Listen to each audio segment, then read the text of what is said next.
네, 오늘 이 시간 우리가 함께 나눌 하나님의 말씀은 야고보서 2장 14절에서부터 26절까지에 기록되어 있는 말씀의 내용입니다. 야고보서는 우리에게 있어 오늘 설교의 이 제목에 해당되는 말씀의 내용으로 또 너무나도 잘 알려져 있는 또 성경이라고 생각을 합니다. 그렇게 이 야고보서는 정경으로 포함되는 과정에서 바울 사도가 강조하는 이신칭의의 교리와 충돌하는 것처럼 보인다라는 점에서 많은 논쟁이 있기도 했습니다.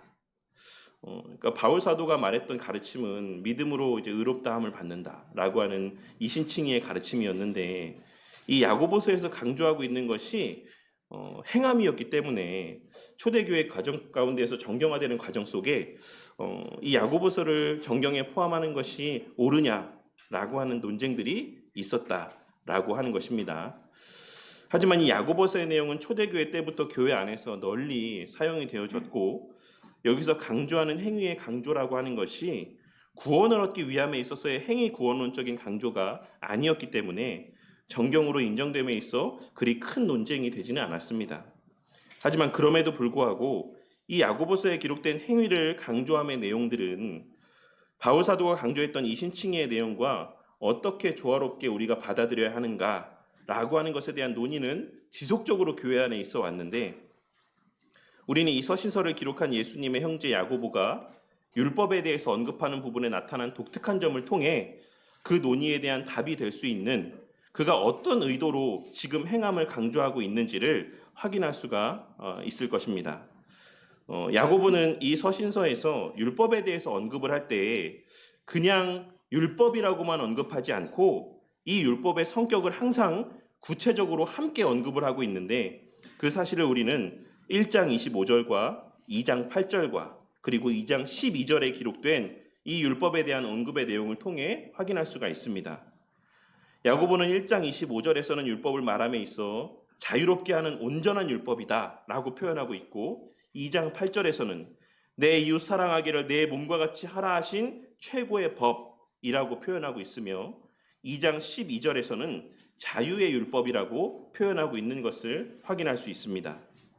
그리고 이를 통해 우리는 이 야고보서에서 야고보가 강조하고 있는 율법에 대한 순종이라고 하는 것은 바울 사도가 로마서나 갈라디아서에서 경계하고 있는 그러한 율법과 같지 않다라고 하는 사실을 확인할 수 있고, 야고보 자신도 율법을 준수함으로 구원을 얻는다라고 말하는 행위 구원론적인 사상을 지극히 경계하고 있다라는 사실을 이러한 의도적인 표현을 통해 발견할 수가 있는 것입니다.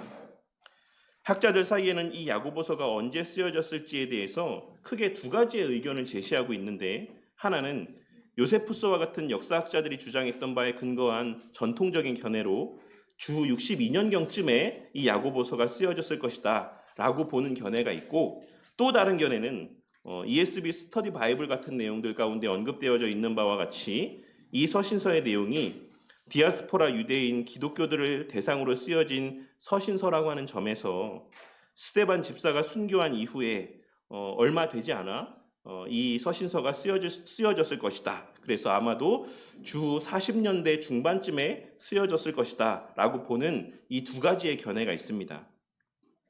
그래서 그 각각의 관점에 따라서, 그 견해에 따라서 이 야고보서가 쓰여진 목적을 조금 다르게 해석할 수도 있는데, 만일 이 야고보서가 주 62년경쯤에 쓰여졌다라고 한다면 바울 사도가 강조했던 이신칭의의 교훈과 가르침들이 지나치게 강조된 나머지, 그러니까 교회 안에서 믿음으로서만 의롭다함을 받는다라고 하는 가르침이 지나치게 교회 가운데에 퍼지게 된 결과 서로를 향한 섬김과 어떤 사랑의 모습들, 그러니까 실천적인 모습들이 폄하되어지는 상황 속에서 믿음에 있어 행위는 필연적이다라는 사실을 강조하기 위해 야고보가 이 서신서를 썼다라고 볼 수 있고, 만일 이 야고보서가 주 40년대 중반에 쓰여졌다라고 한다면 기독교를 향한 핍박으로 말미암아 여러 지역으로 흩어진 디아스포라 기독교인들 사이에 서로를 향한 섬김과 사랑의 모습이 나타나지 않는 가운데, 그러니까는 자기들도 너무 먹고 살기 힘든 거죠. 자신들이 살던 지역에서 흩어지게 되었고 각자가 먹고 살기 힘든 상황들 가운데서 서로를 돌보지 아니하는 모습들을 바라보며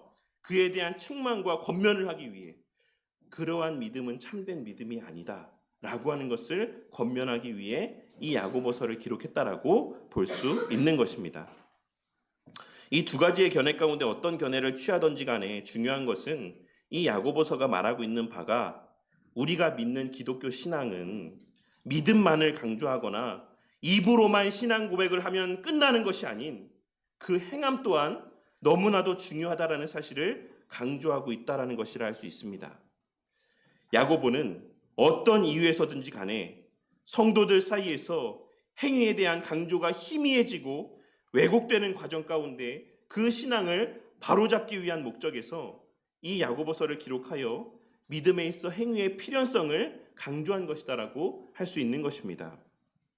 그리고 그런 점에서 야고보는 믿음으로 구원받는다라고 말하며 행함은 뒤따르지 않는 이들을 향한 혀에 대한 경고가 반복적으로 이 야고보서 가운데 언급되고 있는 것을 우리는 확인할 수가 있는 것입니다.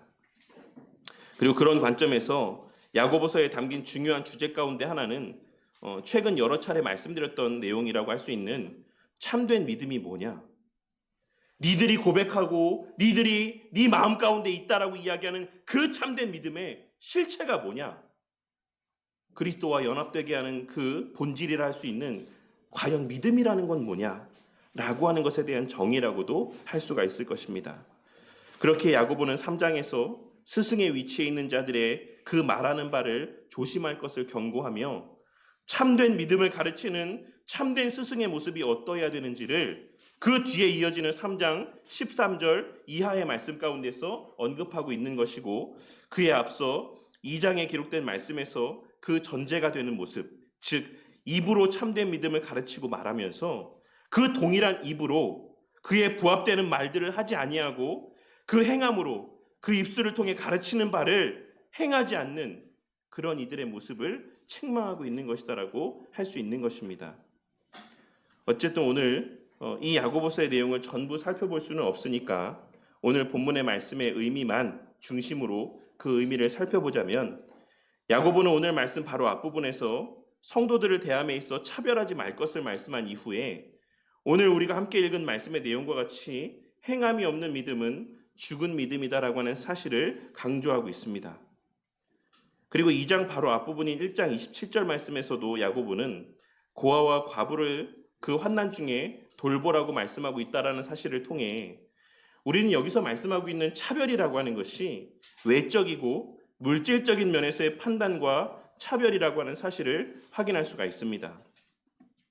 그러면서 야고보는 앞서도 언급했던 것처럼 예수님께서 우리에게 말씀하신 율법의 핵심이 2장 8절에 기록된 바와 같이 내 이웃 사랑하기를 내 몸과 같이 하라는 말씀이라고 이야기하고 있는데, 이를 통해 우리는 오늘 우리가 함께 나눌 말씀에서의 야고보가 강조하고 있는 행함 또한 그저 예배드리고 그저 말씀 보고 그저 기도하고 교회 안에서 봉사하는 측면에서의 행함이나 지도자의 말에, 오늘날로 치자면 목사의 말에 무조건적으로 순종하는 것과 같은 행함을 말하고 있는 것이 아닌 예수님께서 말씀하셨던 바와 같이 내 이웃을 내 몸과 같이 사랑하라는 말씀에 대한 순종과 행함이라고 하는 사실을 알 수가 있는 것입니다.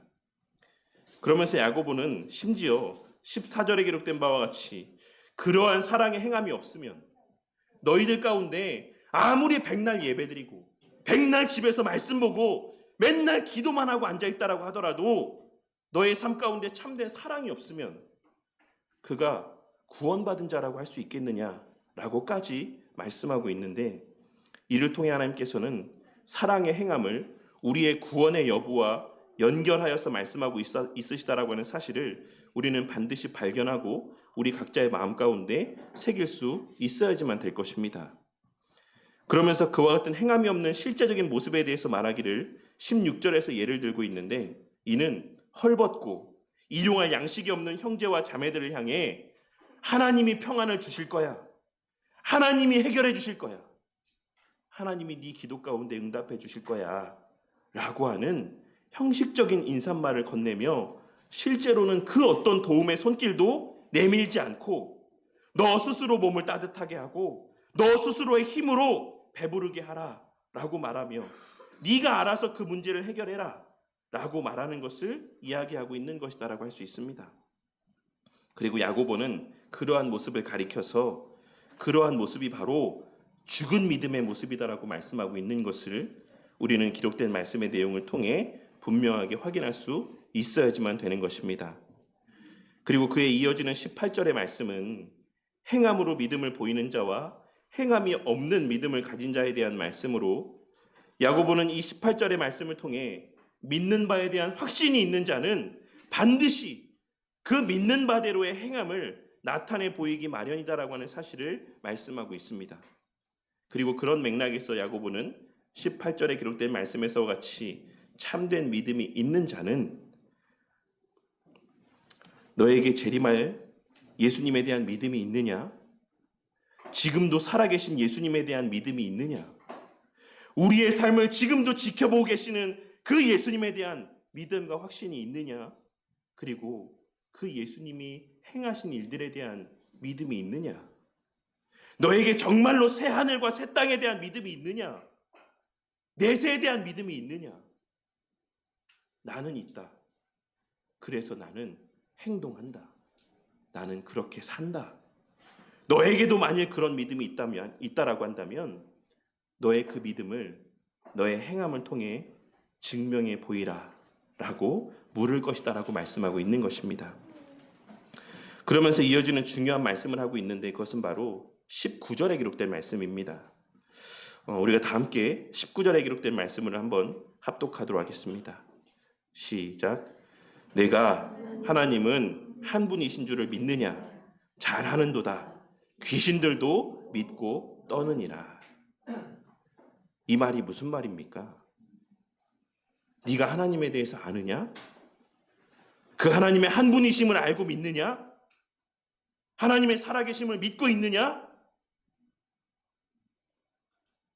라고 묻고 있는 것입니다. 여기서의 야고보의 이 말은 이 편지의 수신자가 앞서 누구라고 말씀드렸습니까? 예루살렘에서의 핍박 가운데 그 주변의 지역으로 흩어지게 된 유대인 그리스도인들이 이 편지의 수신자라고 말씀드렸습니다. 그러니 이 편지의 수신자가 유대적인 배경을 갖고 있다는 것을 우리가 염두에 두었을 때 이 말씀은 다분히 신명기 6장 4절에 기록된 말씀인 이스라엘아 들으라. 우리 하나님 여호와는 오직 유일한 여호와이시니 라고 하는 이 쉐마의 말씀을 떠올리게 하기 위한 언급이라고 할 수가 있습니다. 그리고 그로 말미암아 자연스럽게 그 뒤에 이어지는 쉐마의 나머지 구절이라고 할 수 있는 너는 마음을 다하고 뜻을 다하고 힘을 다하여 내 하나님 여호와를 사랑하라. 오늘 내가 내게 명하는 이 말씀을 너는 마음에 새기고 내 자녀에게 부지런히 가르치며 집에 앉았을 때이든지 길을 갈 때이든지 누워있을 때이든지 일어날 때이든지 이 말씀을 강론할 것이며 너는 또 그것을 내 손목에 메어 기호를 삼으며 내 미간에 붙여 표로 삼고 또 내 집 문설주와 바깥문에 기록할지니라 라고 하는 말씀 또한 상기하게 하기 위한 목적에서의 언급이라고 할 수가 있는 것입니다. 네가 한 분이신 하나님을 알고 있느냐? 있다. 근데 그 정도의 알문, 그 정도의 믿음은 귀신도 갖고 있는 알미다. 너의 알미 그 정도가 되어서는 안 되고 너의 하나님께서 요구하시는 그 정도의 알미라고 하는 것은 니들이 너무나도 잘 알고 있는 그 쉐마 구절에서 하나님께서 말씀하고 있는 바 전심을 다해서 하나님을 사랑하며 행함이 뒤따라야지만 되는 그런 믿음과 알을 하나님께서는 요구하고 있으신 것이다 라고 하는 것을 말씀하고 있는 것입니다. 진짜 믿음이 뭐냐? 진짜 믿음은 너희가 잘 알고 있는 그 쉐마의 말씀과 같이 하나님을 사랑하고 내 이웃을 내 몸과 같이 사랑하라 하신 말씀을 그 계명을 마음에 새기고 행하며 살아가는 것이 참된 믿음인 것이고 그런 가르침을 내 자녀들에게도 부지런히 가르치는 것. 네 입술로만이 아니라 행함을 통해 가르치며 사는 것이 참된 믿음인 것이고 손으로 행하는 모든 일에 있어 네 머리로 생각하는 모든 일에 있어 내 집과 관계된 모든 일들을 행함에 있어 하나님을 사랑하고 내 이웃을 사랑하는 것을 최고의 가치와 기준으로 두고 살아가는 것, 그것이 참된 믿음이다 라고 하는 것을 말씀하고 있는 것입니다. 그리고 이 사실은 예전에 우리가 함께 나누었던 거라사의 귀신 들린 자의 모습을 통해서도 너무나도 분명하게 확인할 수 있는 바라고 할 수 있습니다. 마태복음 8장과 마가복음 5장 그리고 누가복음 8장의 말씀을 보시면 거라사 지역에 거했던 귀신 들렸던 자에 대한 내용들이 기록되어 있는 것을 확인할 수가 있는데, 거기서의 귀신 들린 자는 그 스스로에 대해서 말하기를 우리의 안에 들어있는 귀신은 군대다라고 일컬을 정도로 많은 무리였으며 강한 힘을 지니고 있는 자들이었으며 그 지역의 그 누구도 그로 말미암아 제어할 수 없을 정도의 막강한 힘을 갖고 있는 귀신이었습니다. 그런데 그 귀신이 예수님께서 그 땅에 도착하셨을 때 어떻게 반응하였습니까? 그 누가 시키지 않았음에도 불구하고 그 스스로가 먼저 뛰어와서 예수님 앞에 엎드렸고 예수님을 가리켜 하나님의 아들이라고 고백을 했습니다. 그리고 예수님께서 돼지떼로 들어가라 라고 명령하셨을 때 그 명령에 주저없이 복종하여 돼지떼로 들어가기까지 했던 것을 우리가 기록된 말씀을 통해 확인할 수가 있습니다. 만일 우리가 말하는 참된 믿음이라고 하는 것이 예수님에 대한 암과 그 말씀에 대한 순종만을 의미한다라고 한다면, 그럼 이 귀신만큼 참된 믿음을 소유한 존재가 또 있겠습니까? 우리는 이 귀신을 가리켜서 그 귀신이야말로 참된 믿음의 소유자였다라고 말할 수 있는 것이겠습니까? 그렇지는 않을 것입니다. 하이델베르크 요리문답 21문답에서는 참된 믿음에 대해서 다음과 같이 정의하고 있습니다. 참된 믿음은 하나님께서 그의 말씀에서 우리에게 계시하신 모든 것이 진리라고 여기는 확실한 지식이며, 하나님께서 그의 말씀에서 우리에게 계시하신 모든 것이 진리라고 여기는 확실한 지식이며, 동시에 성령께서 복음으로써 내 마음속에 일으키신 굳은 신뢰입니다. 이미 여러 차례 말씀드렸던 것처럼 우리가 믿는 바, 성경에 기록된 말씀을 근거로 한 참된 믿음에 대한 정의는 성경에 기록된 모든 말씀이 진리라고 여기는 확실한 지식과 그에 대한 굳은 신뢰입니다. 앞서 언급한 귀신은 주님의 말씀에 대한 선하고 굳건한 신뢰로 말미암아 순종했던 것이 아닙니다.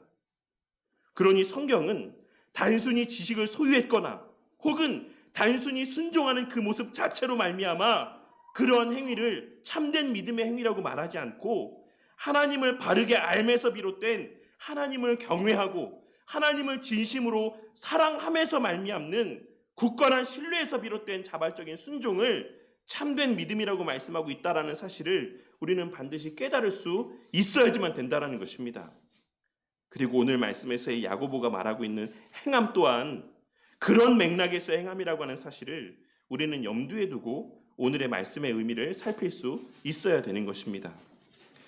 이어지는 말씀에서 야고보는 20절에 기록된 말씀에서 허탄한 사람아, 행함이 없는 믿음이 헛것인 줄을 알고자 하느냐 라고 말씀하며, 정말로 그것이 헛된 것인 줄 알고자 하느냐, 성경에서 말하는 믿음이 참된 믿음이 행함이 있는 믿음인 것을 정말 네가 알고 싶어 하느냐 라고 물으며 성경에 기록된 대표적인 참된 믿음의 소유자들을 언급하고 있는데, 그들은 바로 아브라함과 라합이었습니다.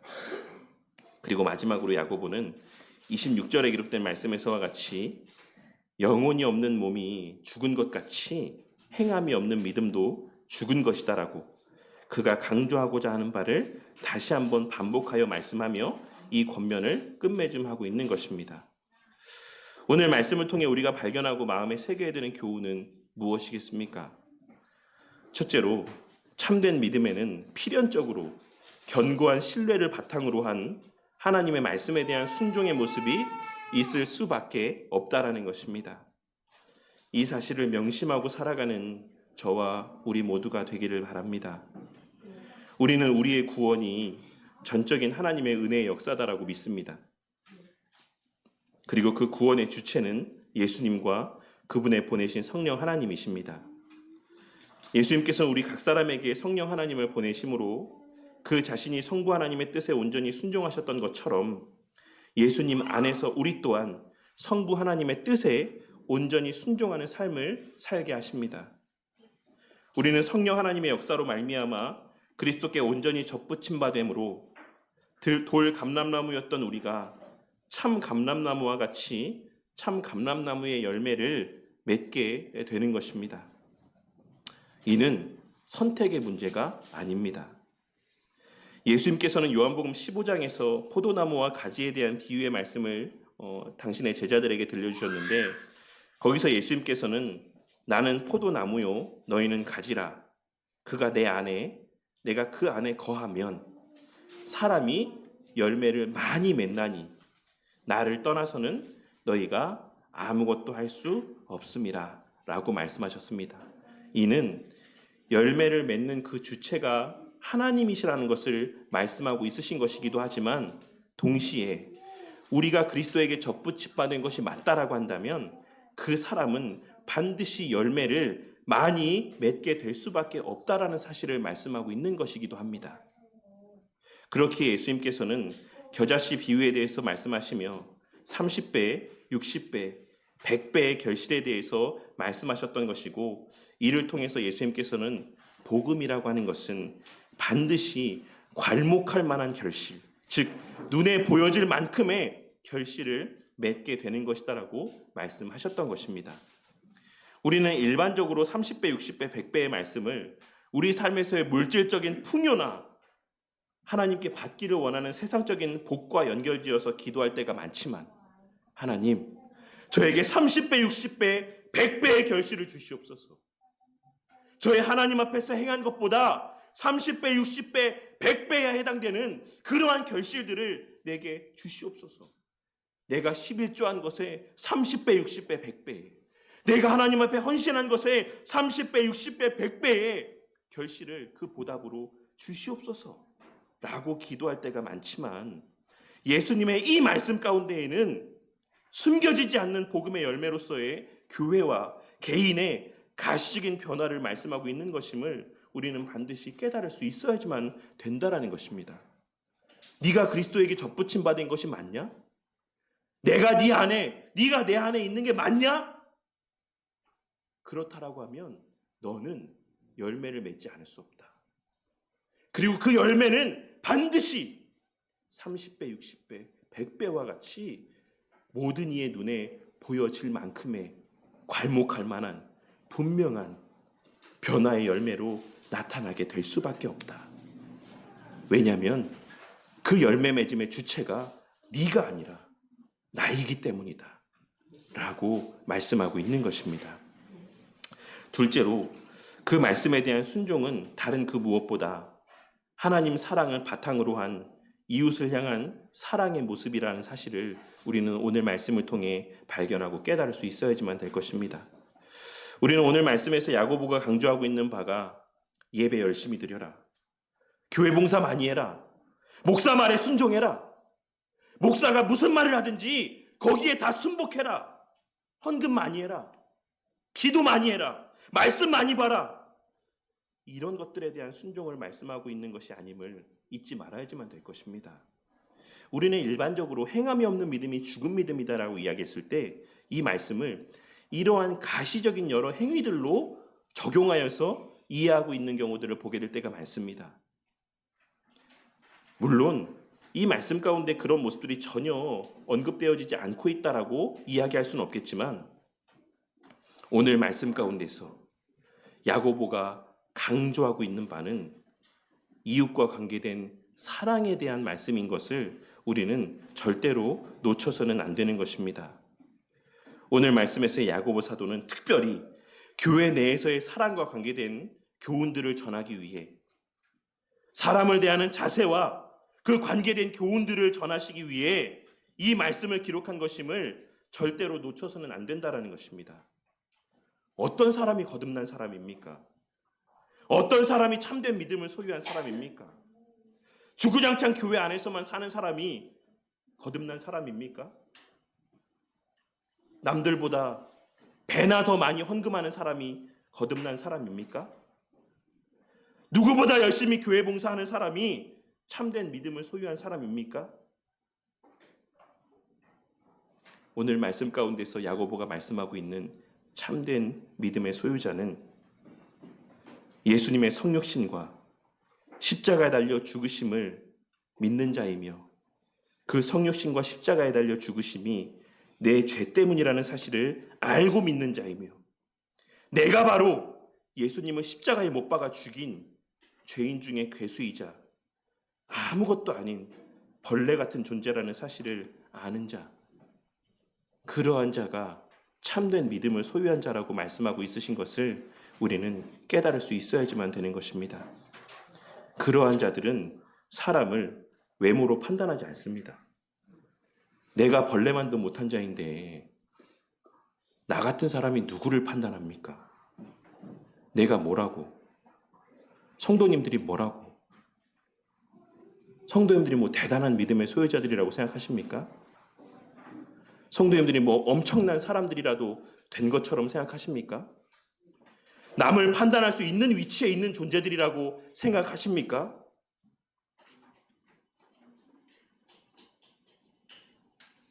성경 말씀은 우리를 향해 우리는 그러한 존재가 아니다라고 말씀하고 있습니다. 우리가 사람을 무엇인가로 판단한다라고 하는 것은 내 삶의 가치가 거기에 있다라는 것을 나타내 보여줍니다. 물질의 가치를 두고 살아가는 사람들은 물질을 많이 소유한 자들을 보면서 부러워하고 혹은 시기하며 혹은 물질을 소유하지 못한 자들을 무시하고 가벼이 대합니다. 배움의 가치를 두고 살아가는 자들은 많이 배운 자들을 존경하고 부러워하며 혹은 많이 배우지 못한 자들을 무시하고 가볍게 대합니다. 하지만 하나님 나라 복음의 가치를 두고 살아가는 자들은 그 복음의 실체인 예수 그리스도로 말미암아 누군가를 시기하거나 혹은 무시하고 가벼이 대하지 아니하고 언제나 나보다 낮게 여기고 또한 사랑하며 섬기게 되어 있습니다. 왜냐하면 예수님께서 그와 같은 삶을 사셨고 그러한 본을 나타내 보이셨으며 또한 지금 이 순간에도 그 나라에 속한 당신의 백성들로 하여금 그러한 삶을 살 수 있도록 기도하시며 그의 보내신 성령으로 실제로 그렇게 살 수 있는 힘과 능력을 부어주고 있으시기 때문입니다. 그리고 마지막 셋째로 그 사랑은 말로만의 사랑이 아닌 실제적인 섬김과 행동이 수반된 사랑이어야지만 된다는 사실을 우리는 오늘 말씀을 통해 깨달을 수 있어야지만 될 것입니다. 오늘 말씀에서의 1차 수신자였던 성도들은 그렇게 넉넉한 형편 가운데 있는 사람들이 아니었습니다. 오늘 말씀의 1차 수신자들은 다 자신들의 고향을 피치 못하게 떠나서 다들 고만고만한 형편 가운데 살아가고 있었던 자들이었을 것이 분명한 것입니다. 하지만 그러한 이들을 향해 야고보는 형식적인 말, 거칠애 뿐인 말로 사랑을 나타내 보이지 말라고 말씀하고 있는 것입니다.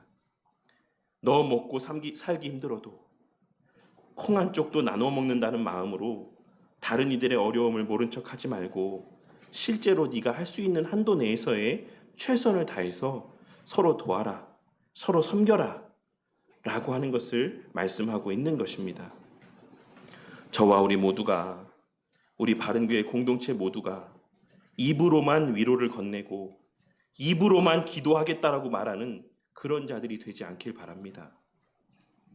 오늘 말씀에서 야고보가 지적하고 있는 평안히 가라는 인사말처럼 오늘날 우리 가운데는 기도하겠다라는 말이 우리의 삶에서의 너무나도 관용적인 표현으로 입에 습관처럼 붙어 있는 것을 발견하게 될 때가 있습니다.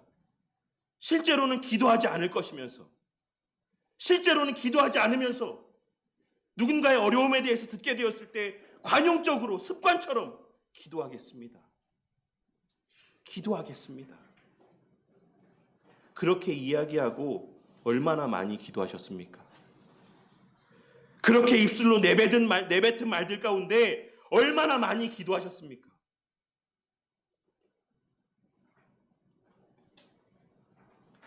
물론 기도한다라는 말 그 자체는 너무나도 귀한 말이지만 그렇게 말을 내뱉었으면 정말 실제로 기도하는 저와 우리 모두가 되고, 또한 기도했으면 기도와 더불어 자신이 할 수 있는 실제적인 행함, 그 기도에 걸맞는 실제적인 섬김이 있는 저와 우리 모두가 되어야만 합니다.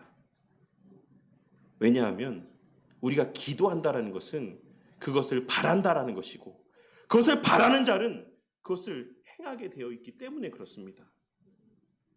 오늘 말씀에서처럼 말로만 기도하겠다라고 하고 실제로는 기도하지 않거나, 혹은 나는 기도만 할 테니 나머지는 하나님께 맡기고 네가 알아서 해라, 그건 네 문제니까 결국 네가 해결해야지만 된다 라고 하는 식의 마음을 갖고 있는 자들은 오늘 말씀에서 야고보가 말씀하고 있는 참된 믿음을 소유한 자의 모습이 아니다라고 하는 사실을 우리는 우리 각자의 마음 가운데 새길 수 있어야지만 된다라는 것입니다. 우리 성도님들이 생각하는 교회는 어떤 곳입니까? 성도님들에게 있어 교회란 어떤 곳입니까? 예배드리는 곳입니까? 헌금하는 곳입니까? 기도하는 곳입니까? 교회는 이 땅에 이미 임한 하나님 나라의 현시로서의 공동체입니다. 우리 성도님들에게 새 하늘과 새 땅에 대한 기대가 있습니까?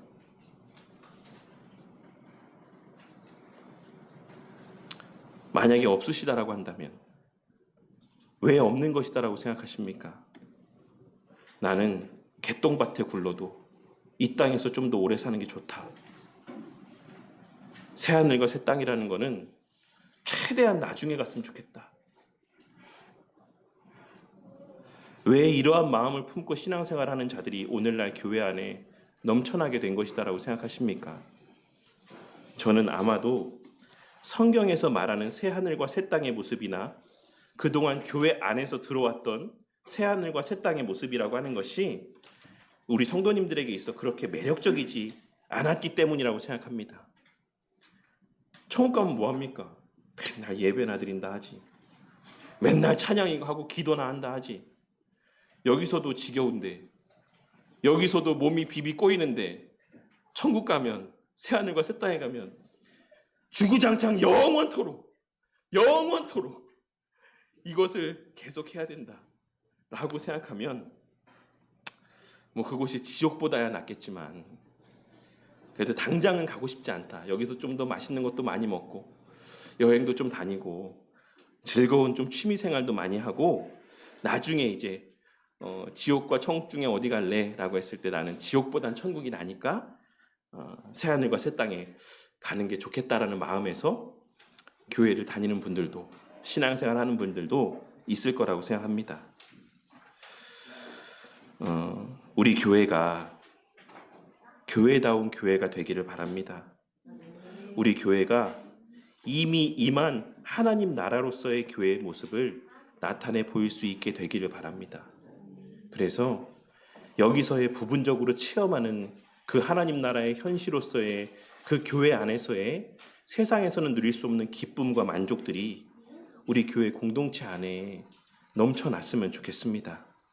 그래서 이 교회 안에서의 삶을 통해 우리 모두의 마음 가운데 세월이 흘러갈수록 새 하늘과 새 땅에 대한 기대가 더욱 커져가게 되는 은혜가 있기를 바랍니다.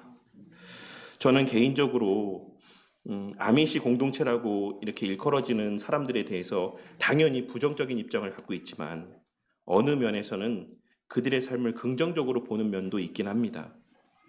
제 마음 가운데는 우리 교회가 정말 하나의 공동체가 되었으면 하는 정말 꿈 같은 바람들이 있습니다. 제가 제 아내에게는 자주 하는 말인데 예전에 시골 마을에서처럼 온 동네 아이들이 함께 어울려서 자라며 네 것 내 것 없이 이 집에 없는 물건은 야, 저 집 가서 좀 빌려와라. 이렇게 서로의 것을 아무렇지도 않게 나누어 쓰며 저 집 아이들도 우리 집에 와서 아무렇지도 않게 놀다가 밥도 먹고 잠도 자기도 하는, 때로는 우리 집 아이들도 밖에서 뛰어놀다가 잘못한 모습들을 나타내 보일 때 다른 집 부모님들을 통해 꾸지람도 듣고 그렇게 함께 어울려서 살아가는 그러한 교회, 예전에 우리의 삶의 모습과 같이 장례가 나면 온 마을 식구가 다 함께 가서 장례의 손길을 보태며 함께 슬퍼하고, 결혼과 같은 잔치가 있을 때에는 온 마을 식구가 함께 그 결혼을 준비하며 함께 기뻐하고 축하하는 그러한 공동체가 되었으면 하는 꿈 같은 바람이 있는 것입니다. 그리고 그 모든 삶의 기준이 오직 하나님의 기록된 말씀에 따라 살아가는 그러한 교회 공동체가 되기를 바라는 마음이 제 마음 한켠에 늘 자리하고 있습니다. 그게 진짜 교회 아니겠습니까? 오늘날과 같이 주일에만 잠깐 와서 얼굴 보고 헤어지는 그런 공동체가 무슨 교회로서의 가치가 있는 공동체라고 할 수 있겠습니까? 오늘 말씀에서의 행함이 없는 믿음은 죽은 믿음이다라고 말씀하고 있는 이 엄중한 하나님의 말씀에서 말하고 있는 행함은 과연 어떤 행함인지 오늘 이 시간 함께 깊이 묵상해 보는 시간을 갖기를 바랍니다. 그리고 과연 나는 참된 지식과 믿음이 있는 자인가를 스스로에게 묻는 시간들도 한번 가져보시는 우리 성도님들이 되시기를 바랍니다. 야고보는 뒤에 이어지는 3장 17절 말씀에서 하나님의 말씀을 진짜로 바르게 알고 믿는, 이해하는 자들은 성결하고 화평하고 관용하고 양순하며 긍휼과 선한 열매가 가득하고 편견과 거짓이 없는 반면에, 하나님의 말씀을 안다라고 하지만 바르게 알지 못하는 자들은 독한 시기와 다툼이 있다라고 말씀하며, 그러한 신앙은 실제로는 자신의 정욕을 섬기는 것이자 귀신에게 홀려 살아가는 귀신으로 말미암는 거짓 신앙이라고까지 말씀하고 있습니다. 겉으로는 하나님을 섬긴다라고 말하며 신앙생활하고 있지만 실제로는 귀신을 섬기며 귀신 들린 자와 같은 삶이라고 말씀하고 있는 것입니다. 이 사실을 깨닫고 아버지께 구하라 말씀하신 예수님의 말씀을 기억하고 2025년의 한 해는 우리 모두가 그러한 간구 가운데, 성령 하나님을 구하는 간구 가운데 아낌없이 부어주실 그 성령 하나님의 충만한 은혜로 성결하고 화평하며 관용하고 양순하며 긍휼과 선한 열매가 가득하고 편견과 거짓이 없는 사랑 가운데 각자의 자리에서 도리를 다하고 서로를 섬기며 이 주의 몸된 교회를 더욱 온전히 세워가는 우리 바른교회 공동체가 되기를 바랍니다.